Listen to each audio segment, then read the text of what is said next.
Can I ask you a question? What does the new charter mean for the executive branch? The executive branch, good question. So, in Medford, we currently have a mayor-council form of government, and we would retain that. So we would still have a mayor-council form of government, but there would be a few changes to the executive branch, which is the mayor. The biggest one being the term of the mayor. Currently, the mayor serves a 2-year term. That means that the mayor has to run for re-election or not every 2 years.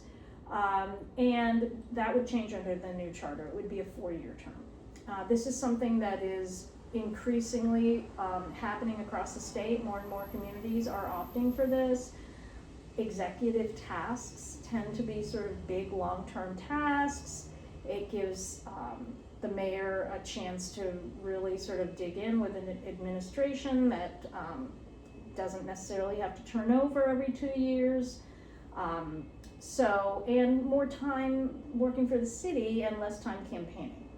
So those are some of the reasons. The other piece is a term limit. We have experienced mayors in the past that have served for quite a long time. So this charter would institute a 4-term limit, which would be 16 years, which is a good long term, but considerably shorter than some other mayors we've had in the past. So those are sort of the 2 big changes to mayor. Pretty much, some of the other things are also related to the city council. For instance, the mayor will still appoint members of multi-member boards, but the city council will be able to confirm them. So that will create a more collaborative process on that. But yeah, those are the big changes. What does a school committee look like? Yeah, and I'm glad you brought that up, because that also involves the mayor. So right now, our mayor is on the school committee, and our mayor is chair of the school committee, as per the charter.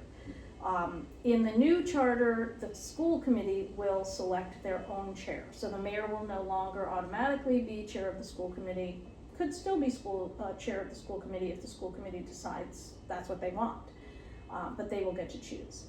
And as far as the composition of the school committee, it will stay the same size, which is currently 7, but we will have more localized representation. So instead of wards, it will be districts, which are combined wards, and that will make it more easy, more accessible to run for office. It will allow more localized representation, but it won't increase the size of the school committee. So we'll have 4 district representatives, 2 at large, and the mayor, and that will be the composition of the school committee if we pass this charter.